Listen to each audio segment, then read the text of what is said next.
A really, really good day for us at K-State in the recruiting world. But I first just want to start off with um, how heartbroken we were to find out about Coach Dana Dimmel yesterday. And I didn't know Dana as well as I know some of you and some of our staff members around here, but he was a true K-Stater. And my interactions with him over the last few years when we'd run into each other at the football convention and stuff were always really positive, of appreciating what I was doing for his program, and he's one that laid the foundation here. And I know there's a lot of people hurting out there, and we're praying for he and his family.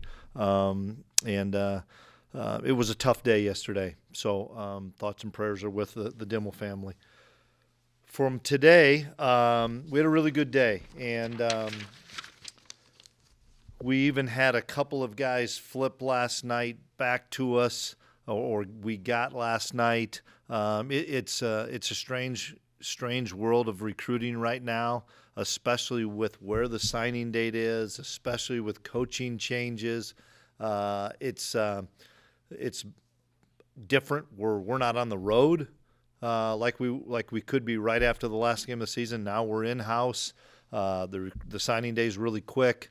It's a dead period really right now, but we were really excited and happy about. We're going to sign 25 plus kids.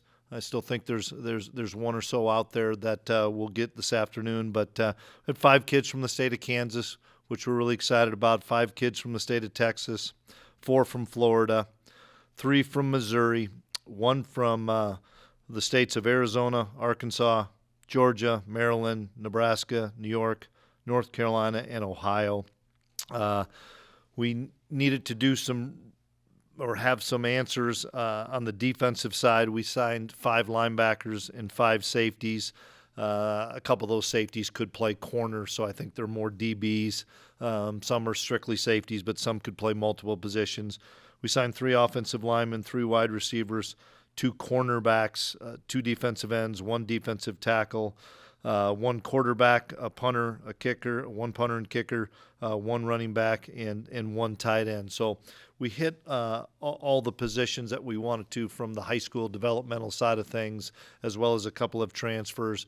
And we know that we're moving into the next phase of some transfer portal, but we're still going to build this through the high school ranks, and for us to have 23, and I still think there's going to be an addition or 2 to that, 23 high school kids signed and 2 community college guys. We're really thrilled about the class that we were able to sign, and I'm sure you probably have a question or 2.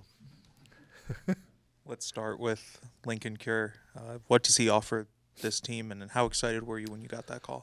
Really thrilled. You get a 5-star in-state, and there's not many of those that come from the state of Kansas, and thrilled for the Cure family, thrilled for our program, fan base, whatever it may be, that the kid did a great job. I thought Lincoln did a good job of doing his due diligence, and that's what young men are doing now, and I'm good with that. There was conversations the whole time, but in the end, it came down to what his heart told him it was going to come down to, of where I committed to. I went through this whole process in the summer and found the school that I wanted to be at, and how we're going to utilize him. He can be a flex guy. He can be a kind of a pseudo wide receiver as he develops from a weight and strength standpoint to be an inline tight end. I think that his versatility is going to be so important for what we do offensively, and we can highlight guys like that. And the fact that he's just, he's one of the best athletes in the country, not in the state, in the country. Speed, size, strength, ability to jump, run, all those things. So we're excited about getting him. To Florida, as you mentioned, and add a few defensive players from there. And for a state where everyone's trying to get players from Florida, how did it come about to be able to land those guys? That was really important for us. We've had some ties, and we've had some really pretty good success down in Florida. We know that we're going to try to find some skill players and defensive backs, and we were able to get 3 defensive backs out of there.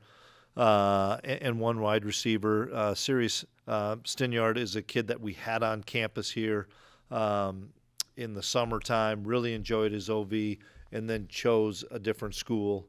That school had since lost their head coach, and so we kind of got back on him late in the weekend when some things transpired. And I know that Clanderman had done a phenomenal job of just continuing to stay in contact with him. But for us to get serious, he was one of the top guys on our board last December and January.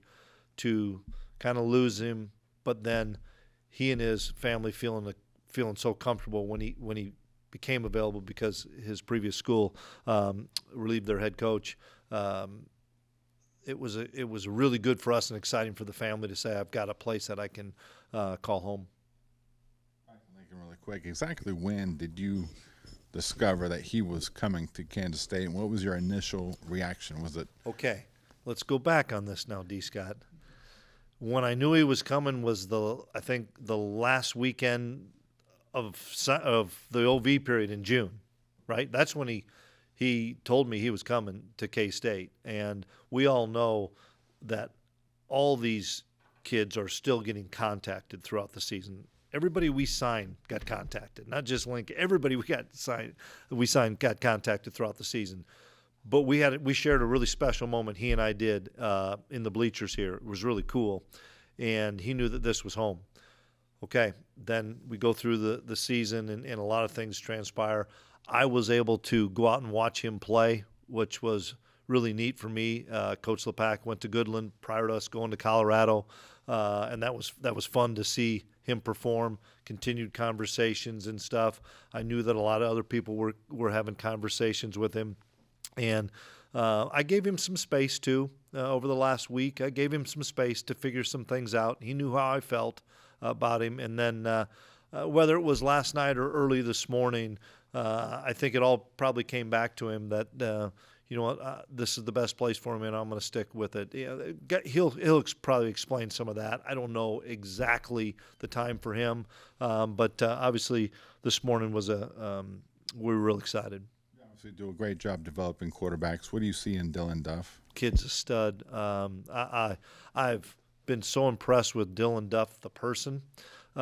He's playing in a state championship game this weekend. He's got a great family support system.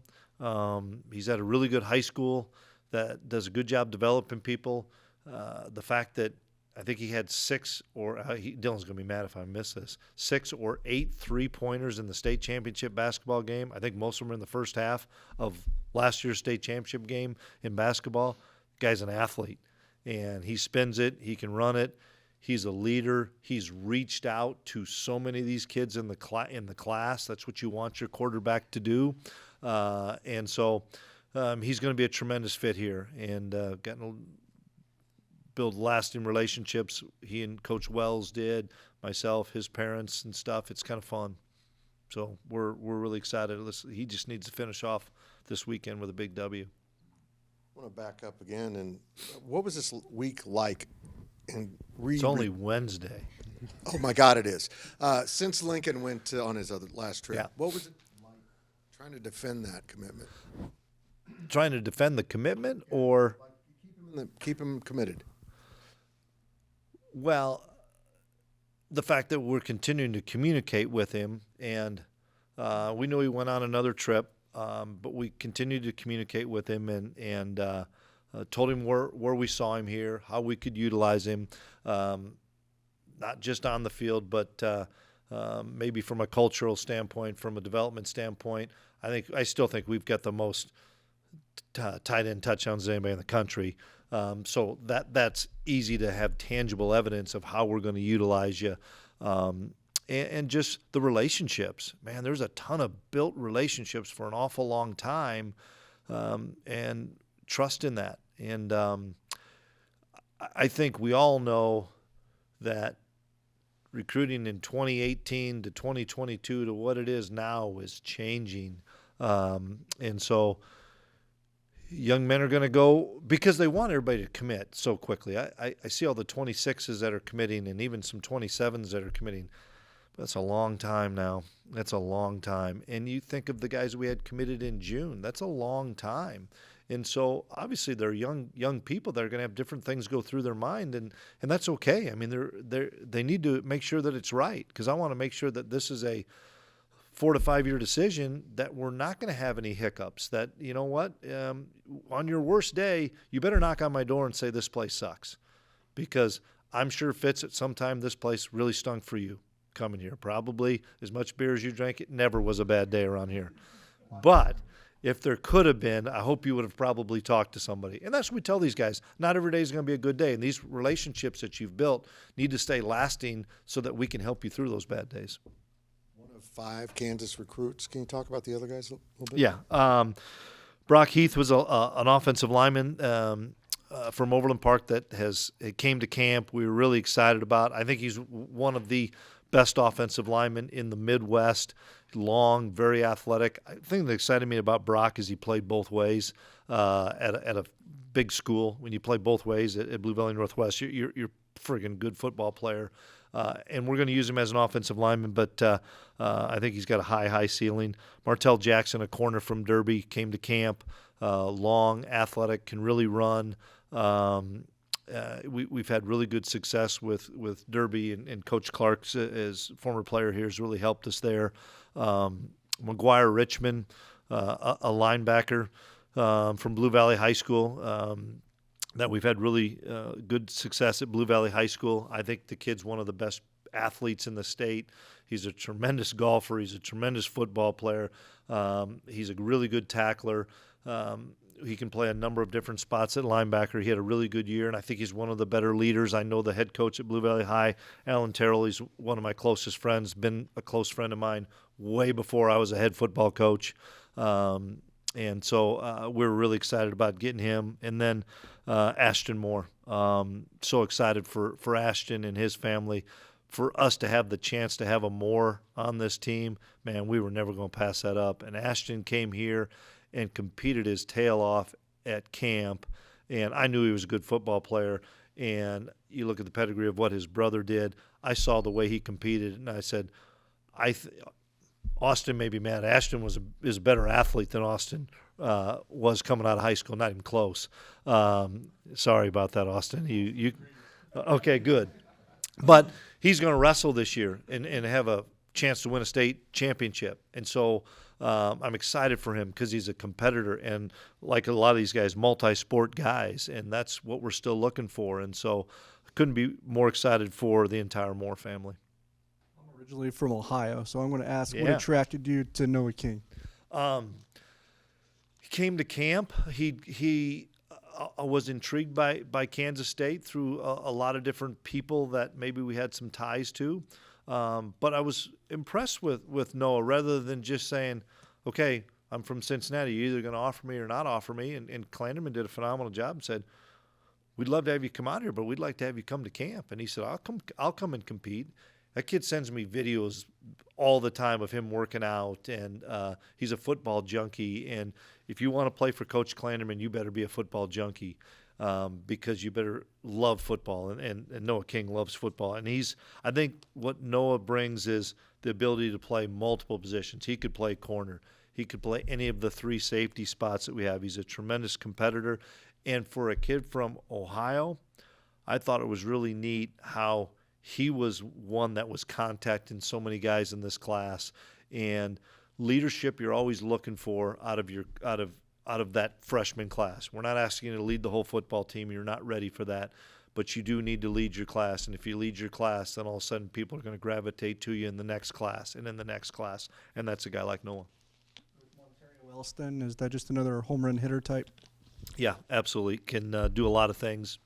Catch the ball, return for us. Explosive kid, phenomenal high school that he played at. Had high success at that high school, and I believe he's a mid-year that really helps us get that running back involved quickly to see if he can help us. And that's a thing that I think we all know, unless maybe you're an offensive lineman that's undersized or a defensive lineman that's undersized. And I know we may have a couple of those guys that have some development to do. all these kids are looking for an opportunity to play early. And do we promise any kid they're going to start for us? No. But our track record has been freshmen have been contributors for us and played for us, whether that's on special teams or offense or defense. And if you can come in mid-year, it gives you a better opportunity. If you can't come in mid-year, then we got to have you bust your tail in June and July before we get to fall camp so that you can have an opportunity. Because if you're good enough to help us and you're mature enough with your body and mentally, we've got to play those guys. Day bumped up a couple weeks. Did you like it? Yes. Couple reasons. If not, we'd all be on the road right now, and we'd be sitting in a line of cars outside a kid's house just waiting for your turn. It's so much different. I talk to basketball coaches. I don't think it's like as bad as that in basketball, where we're just sitting out front waiting for your turn to go through, even committed, uncommitted, not quite sure. Everybody makes one last run at different people, especially now with the coaching changes. That's probably the only thing that was a negative to it, was people got let go on Sunday or Monday, and what are those kids doing when the signing day is Wednesday and you can't go anywhere? It's not really fair, but there's nothing really that is fair or common sense in college athletics right now that we all know about. But the fact that, for our coaches to be in-house these next few weeks, to focus on our football team and our guys, as well as to be able to be available and not worry about, hey, why did you go visit me? You didn't go see those two kids, or if I'm the kid that I didn't get seen, because we couldn't see everybody in those 2 week period, in that 2 week period. So I hope this one's here to stay, and it'll be interesting to see how many sign in February now. There'll still be some, but how many of those guys wait? Because now that's an awful long time to wait, even though nobody can be out in December. Chris, how many of these players do you expect to be on campus next semester? Maddie? Come on, Maddie Gage. You got to be a part of it. Do you want Maddie to come up here? She'd love to field questions. Is it so? Yeah, more than half. More than half. You have to pay for them.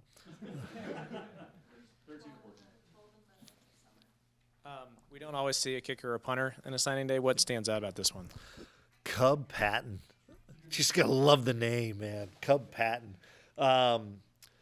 He's from the Lubbock area, and Coach Wells knew about him. And we have a really good special teams coordinator, Nate Katzer, that developed relationship. And we lose Chris, and we needed to get somebody in here to compete with Leighton. So I'm excited for him. He's one of the mid-year guys, and so he'll get to go through the academic part of it, the conditioning part of it, getting around the players, getting a chance to kick in spring ball and stuff. But they don't probably go as noticed when they're specialists. But we were excited about it. Cubs got a cannon for a leg. Strategy-wise, I'm just wondering, any more in recruiting, how do you go about staying in contact with a player that you have committed for a long time, and then also committing with somebody like somebody you flip late who has committed somewhere else? How do you manage those two situations?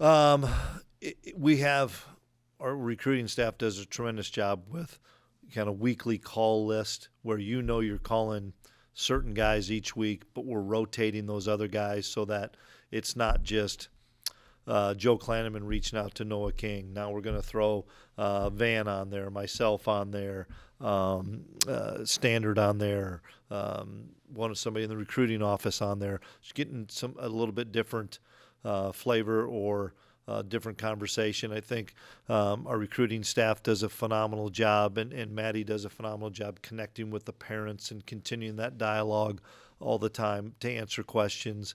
But you're always with the other guys that you've had a connection with. When I say a connection, probably a visit to campus, whether that was officially or unofficially, but for sure the official guys that, we visited in June that maybe we didn't get, of keeping track of those guys, wishing them luck on a game, or maybe connecting with them by phone, a letter, something to just say, if something happens, we would still have an interest, because it's, as we all know, this is really fluid. You know, we were lucky. We got everybody we thought we were going to sign +3. I mean, we were fortunate in what we were able to do, and I think that's a credit to our staff, our recruiting staff, people like Maddie, to continue to communicate with these people. But not always is it like that. You know, you see too much of the flips, and things, and then that starts to become kind of the in vogue thing to do. And so I think we do a really good job of giving kids space, but also communicating with the ones that have committed and the ones we've had relationships with. RJ Collins is another guy that seems to have been pretty vocal about engaging with the other Absolutely. guys. What do you like about him? Leadership, for starters, personality. With RJ, he's a fun kid to talk to. He's got a great family. They're fun to talk to. They came for an official visit during the later part of the season, and he came to camp and dominated at camp. But the way he dominated, didn't just run a 40, didn't just do a DB drill or play some one-on-ones. The energy that he had was really infectious, and you could tell this kid could be a leader. And he's another guy that's reached out to a lot of players in this class to say, you know what, come on, we need you. Come on, this is a great place. They could be the same position he is. He just wants good football players and good guys and good representations of K-State to come here. And so he's got a really good skill set, and he can flat fly, and he's a tough kid. He'll strike you. So we're excited about getting RJ here. The two JUCO guys, what do you like about those guys? Yeah.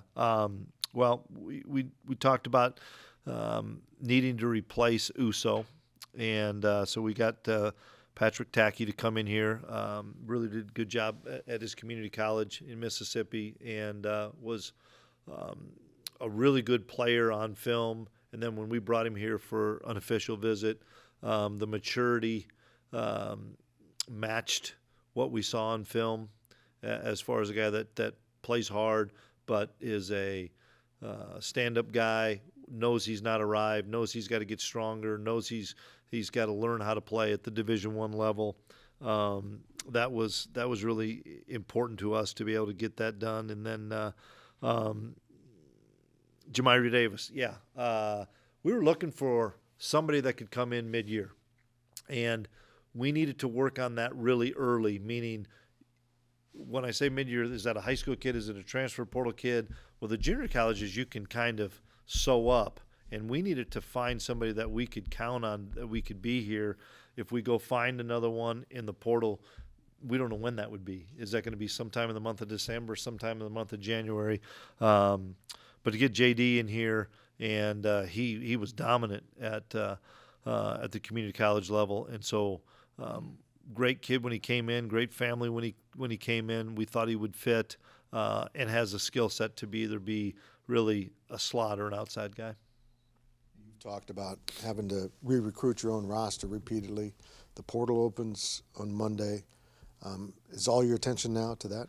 Now it's got to be, to have the great morning that we had, and then at 8:25 when that closes, now we open up the next book, and there's all sorts of conversations happening over the next 3 days, 2.5 days. You guys are hearing some of the things that are coming out already.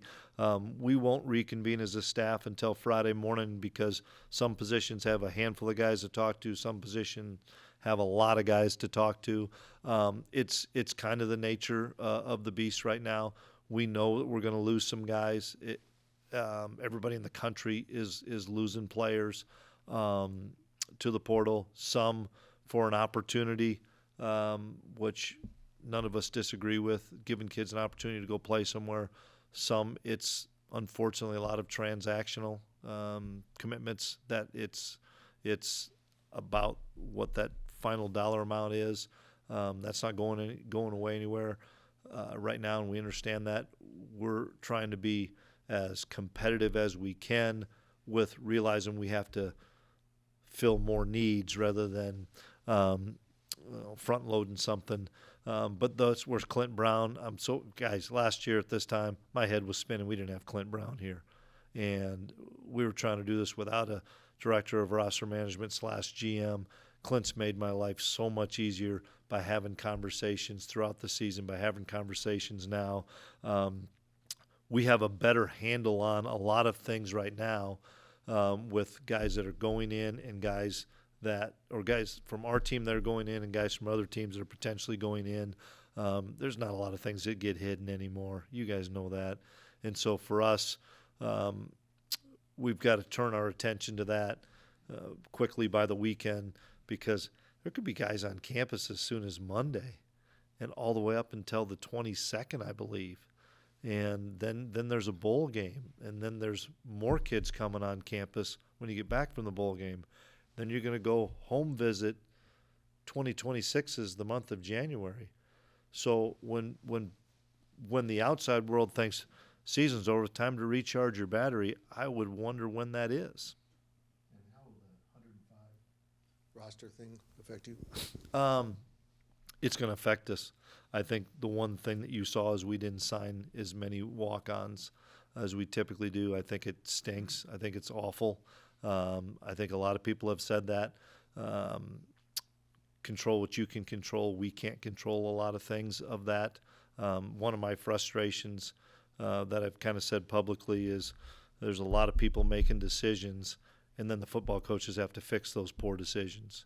And I may get in trouble for it. That's what it is. Here's the decisions. Now you guys go fix the problems.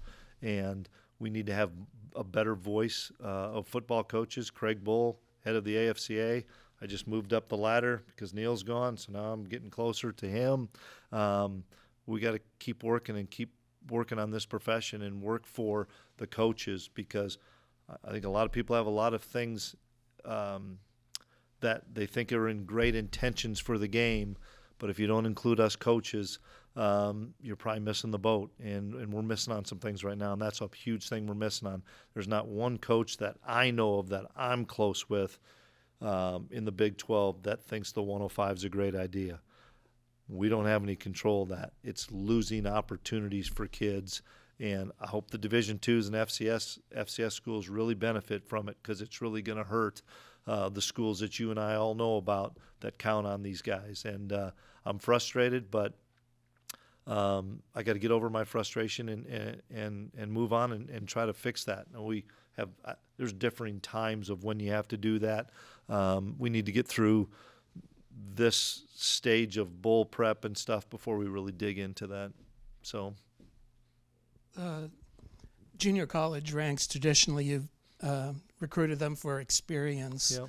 But has that changed a lot with the portal now, where you can get guys who are maybe proven at the D1 level? Yeah, it has. It's hurt the junior colleges, and I think that stinks. The junior colleges and the high school kids are the ones getting screwed by all this, guys, and I think everybody knows that.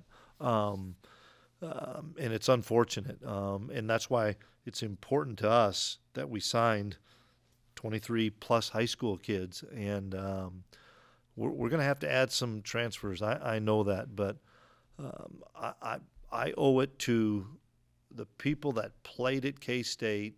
And I know we've talked ad nauseum about wins and losses and wanting to win and stuff, guys.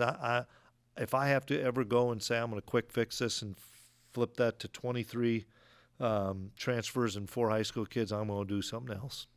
I got to do something else, because I still believe in developmental kids. I still believe in getting guys down with True and Troush and building their bodies. And I look at the 6-year kids in our program, and those guys stuck with us, and they had opportunities to go. And that's why the foundation of our locker room is so good, is because of those kids that have been here for so long. And that's hurting college football, and I'm going to try to hang on as long as I can. And there's a lot of us other coaches that are doing that, of trying to predominantly do it the high school way. Also, is the high school developmental recruiting, is it completely separate now from the portal, or is there? What do you mean by that, Arnie? I guess I mean addressing needs. Yeah. It's so difficult to know what you're going to need. Yeah. Yeah, and that's one of the things that I know this was talked about last summer, of should we bump that signing period up to the summer? I think you guys remember that conversation was going on a little bit. That would have been the best benefit in my opinion, for everybody to ensure that you were going to get your high school kids. If we had a, whatever, July 1st or August 1st, whatever date was, I knew we could sign those kids. We knew we were going to have those kids, and you were going to keep those kids. I know coaching changes and stuff would have affected that.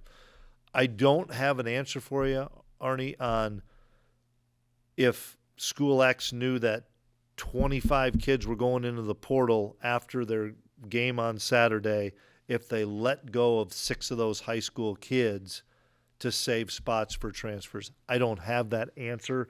We know we were going to lose some guys to the portal, like every year and like everybody else, but we were so excited that we were going to keep that foundation being built with those high school kids. Coach, something I noticed about the high schoolers in particular is a lot of them have experience either whether it be winning a state championship or going deep in the playoffs. And Makes a difference. you mentioned Dylan, and I think Logan Bartley as well made it pretty deep with his high school. How important is that, and what advantage does that give you guys? It makes a huge difference that you're playing for, and not everybody can play for a successful program. Not everybody can play for championships every year. It's getting harder at high schools with transfers and stuff at that level. But that experience is a huge factor of, here's a little thing that makes that a huge factor. If I never make the playoffs and I'm a high school kid, I'm done by Halloween. Well, we still have a lot of time left. Those kids are like, wow, we've got another 5 games of football at Halloween plus bowl prep, championships, whatever, CFP. That's a grind for those kids. Some kids are still playing state championships this weekend or last weekend, and they're kind of used to that by now. And that's something that their bodies are probably, and their mental state is used to that. And so there's a lot more benefit of just I played for a winner. I had to practice longer. Particularly with the defensive backs, 7 in total, and a lot of them are versatile, as you mentioned, can play corner, can play safety. How important was that throughout the process to get guys who can sort of play both? We know we lose some to graduation this year, and that's a position that you have a chance to play early. You know, Jacob played early, VJ played early, Zayshawn this year played early. You can play early at that position. Plus, you can play on special teams. Mikey, Bergeron, Wesley Fair, even though they're redshirt kids, they played really early on special teams. That's a big factor in that. So I don't know if you can continue to have enough of those type bodies, linebacker, DB type bodies, that can be your core special teams guys. And I'm not telling a DB that weighs 185, boy, you can't play till you weigh 195. Or I'm telling an offensive lineman that's 240, boy, you can't play till you weigh 250. You're an offensive lineman, you probably need to be closer to 300. So it just allows those kids a quicker transition to the field.